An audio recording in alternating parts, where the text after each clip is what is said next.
हाँ है, लेकिन एक बात है, ठंडी लागत है।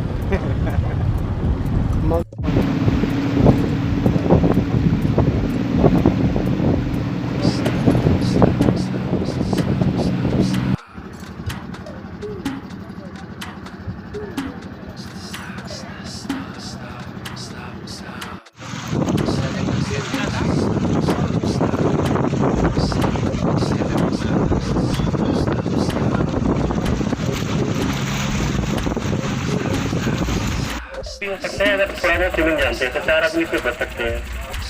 दूसरा सेम वही पार्ट है, इसमें लाइफ बॉय है। ये लाइफ बॉय में इसमें रोक दिया गया है, अगर किसी को बचाना थ्रो करते हैं तो ये स्लिप कर जाता है, तो रेस्क्यू टेक्निक भी रेस्क्यू के दौरान ये काम आता है। तो ये भी 4 आदमी के लिए सफिशिएंट है।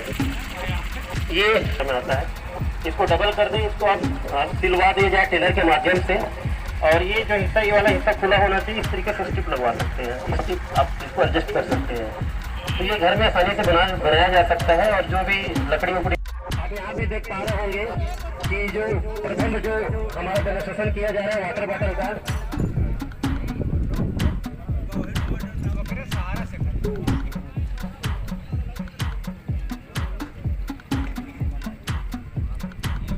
जैसा में आप देख पा रहे होंगे कि बालू वाल के माध्यम से बालू वाल किस तरीके से बॉडी को फ्लोट कर सकता है।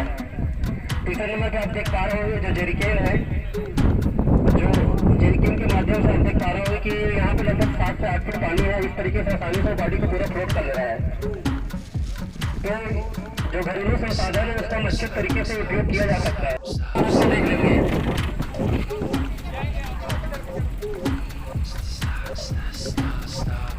ये फायर में लिफ्ट जो टेक्निक है, इसमें लगभग इस तरीके से आप विक्टिम को बाहर निकालते हैं तो 20% लगभग इसका ट्रीटमेंट। प्रभावित बाढ़ के मद्देनज़र आज यहाँ पे कोडरी घाट पर मॉक ड्रिल का आयोजन किया गया।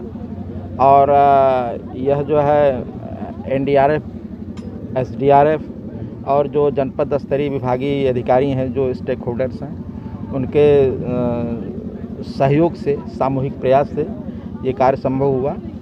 और इसके पहले जो एनडीआरएफ के डिप्टी कमांडेंट साहब आए हैं, उन्होंने कल एक इसकी मीटिंग आयोजित की थी। और उस मीटिंग में हम लोगों को क्या क्या करना होता है, क्या क्या करना चाहिए, सब चीज़ों पर हम लोगों ने डिस्कशन किया, ताकि आगे आने वाली बाढ़ के प्रति हम अधिक से अधिक प्रोएक्टिव रह सकें, अपने संसाधनों को पहचान सकें, समझ सकें, देख सकें। हमारे पास बहुत सारे संसाधन उपलब्ध होते हैं जिनका हम प्रयोग कर सकते हैं, लेकिन हमको पता ही नहीं होता। इन सब चीज़ों की जानकारी हुई। और इसके पहले हम लोगों ने आज का जो स्टेजिंग एरिया निर्धारित किया गया था, बलरामपुर में कलेक्ट्रेट को स्टेजिंग एरिया बनाया गया था और वहाँ सभी लोग इकट्ठे हुए। ये दोनों जो हमारी एनडीआरएफ, एसडीआरएफ की टीमें और स्वास्थ्य विभाग, पशुपालन विभाग और राजस्व विभाग और पुलिस विभाग के सभी अधिकारीगण, और वहाँ से जो सूचना दी गई, जो बाढ़ चौकी पर तैनात लेखपाल द्वारा जो सिनेरियो था कि अचानक बाढ़ आई और कोडरी के पास जो है आबादी उससे प्रभावित हुई। और इस अचानक बाढ़ में कुछ लोग बाढ़ के पानी में घिर गए और कुछ लोग नाव का यूज़ कर रहे थे। प्राइवेट नाव, छोटी सी नाव थी, छोटी नाव होने के कारण वो पलटी, जिसमें 1-2 लोग पानी में गिरे। तो ये सिनेरियो बनाया गया था और इस सिनेरियो के आधार पर जो हमारी रिस्पांस टीम थी, जो रेस्क्यू और रिलीफ वर्क किया गया, लोगों के तुरंत ऑपरेशन करके लोगों को पानी में बहने से और डूबने से बचाया गया। बाढ़ राहत केंद्र में उन्हें लाया गया और बाढ़ राहत केंद्र में जो उनको जो समुचित उपचार होता है, उपचार किया गया। उनको खाने पीने की व्यवस्था सुनिश्चित की गई। तो इस तरह का ये आज का मॉक ड्रिल यहाँ पे आयोजित किया गया। सर, जो जिले में ट्रेनिंग चल कोडरी गांव के पास आज हमारा एक फ्लड पे मॉक ड्रिल था।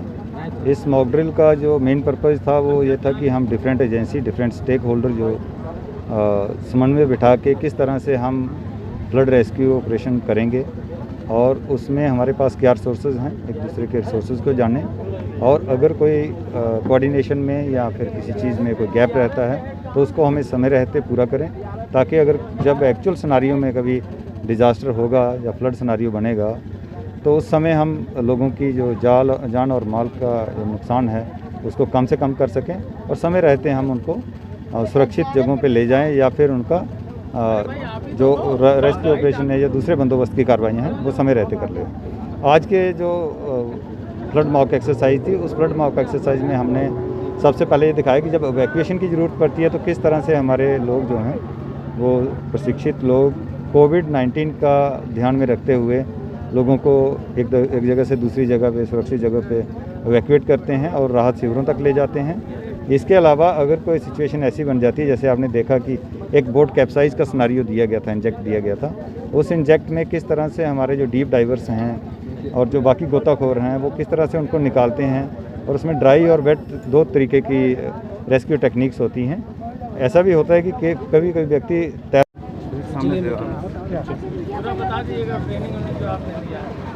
यहाँ पे हमारी एसडीआरएफ की टीम बाढ़ के समय में पहले से ही डिप्लॉयड हो जाती है। बाढ़ के समय में जितने बाढ़ प्रभावित क्षेत्र हैं वहाँ पे गांव में जा कर के अवेयरनेस प्रोग्राम चलाती है और यदि यहाँ कोई घटना भी होती है तो उसमें रेस्क्यू का काम भी करती है। आज मेगा मॉक ड्रिल जो होनी थी, एनडीआरएफ के माध्यम से हमें सूचना मिली और यहाँ राहत कार्यालय से सूचना मिली, इसके माध्यम से हम लोगों ने इनके साथ में एक अपना जॉइंट ऑपरेशन किया, जिससे हम लोग ये कंफर्म हो गए कि हम कोई घटना ऐसी कभी होती है बाढ़ की तो उसमें दोनों लोग मिल के हम कैसे यानी किसी भी घटना को अंजाम देंगे या कैसे लोगों को इवैक्यूएट करेंगे, अपनी क्षमता को भी हम इसमें समझ पाए हैं। एसडीआरएफ की टीम हर थाना क्षेत्र में जाकर जो बाढ़ से प्रभावित या नदियों नालों के नज़दीकी गांव हैं वहां उनको प्रशिक्षण टीम दे रही लगातार और उस प्रशिक्षण से लोगों को फ़ायदा मिल रहा है।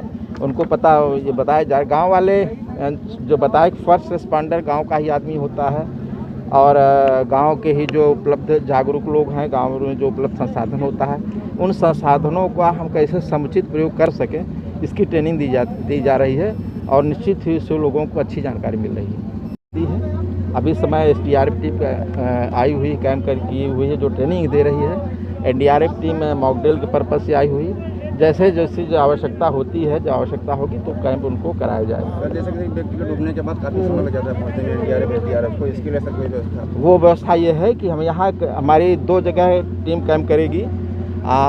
एक तो हमारी एसडीआरएफ या एनडीआरएफ की टीम जो गोंडा में कैंप करती है, हमेशा हर वर्ष होता है, इस साल भी कैंप करेगी।